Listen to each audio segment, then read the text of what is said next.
150 मुकदमात का सामना करने के बाद साबिक वज़ीर आज़म बानी PTI इमरान खान आज ज़मानत पर रिहा हो गए हैं कि जो उन चंद केसेस में था कि जिसके बाद अब तवक्को की जा रही है कि बाकी सब रस्मी कार्रवाई है। सदाद दहशतगर्दी की अदालत के चंद केसेस हैं लाहौर के अदालत में, जिसमें ज़मानत के बाद अमली तौर पे इमरान खान किसी भी मुकदमे में गिरफ्तार नहीं होंगे। वो खुशखबरी आ गई जिसका पाकिस्तानी आवाम बेसब्री से इंतजार कर रही थी। इस मुल्क के फेवरेट लीडर इमरान खान की रिहाई ने पाकिस्तानी कौम को खुश कर दिया। इस वक्त इमरान खान के चाहने वालों का खान साहब का मास्क पहनकर पूरे मुल्क में जश्न शुरू हो चुका है। ऐसे में इस्लामाबाद हाई कोर्ट के जज मैदान में आ गए और बेगुनाह इमरान खान से अवामी मोहब्बत देखते हुए ईद से पहले रिहाई का हुक्म दे दिया, क्योंकि हक और सच की जीत हो चुकी है। जैसा कि इमरान खान को झूठे केस में 14 साल की सजा सुनाई गई, ऐसा 2 रुकनी बेंच ने महफूज फैसला सुनाते हुए मुस्लिम उम्मा को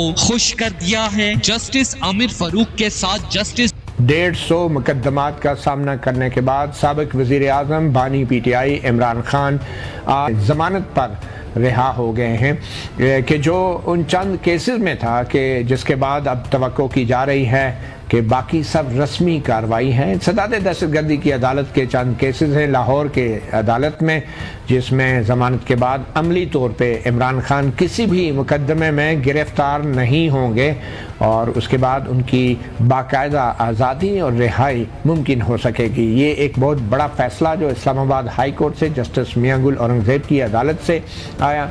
नैब का ये मुकदमा था, तोशाखाना के हवाले से ये अपनी नौयत का तीसरा केस था जिसमें साबिक वज़ीर आज़म ज़मानत पे रिहा हुए हैं। इस गुल हसन ने महफूज फैसला सुनाते हुए अहम रिमार्क्स देते हुए कहा कि इस हवाले से बहादुर जजों के इमरान खान के बारे में मुकम्मल रिमार्क्स की दिल छू जाने वाली वीडियो आपके साथ शेयर करने से पहले ये भी बता दें कि दोस्तों, जैसा कि आपको पता है रिसेंटली मासूम आवाम की दुआएं रंग ले आई और आज वो दिन आ गया जिसने पाकिस्तान के साथ साथ पूरी दुनिया से इमरान खान के चाहने वालों को खुश कर दिया। जैसा कि आपको पता है कि लतीफ खोसा की तरफ से इमरान खान की जमानत के लिए मुख्तलिफ दरख्वास्तें जारी की गई थी, जिसके बाद 2 रुकनी बेंच ने दलाइल मुकम्मल हो जाने के बाद फैसला सुनाते हुए रिमार्क्स देते हुए कहा कि पाकिस्तानी आवाम को हम गारंटी देते हैं कि हक और सच यानी इमरान खान की जीत होगी। अनकरीब इमरान खान को रिलीफ भी मिलेगा और इंशाल्लाह इमरान खान बाइज्जत बरी भी होंगे। दोस्तों, इस हवाले से अपनी राय का इज़हार कमेंट सेक्शन में दे। वीडियो अच्छी लगे तो लाइक करें और इस चैनल को सब्सक्राइब करें।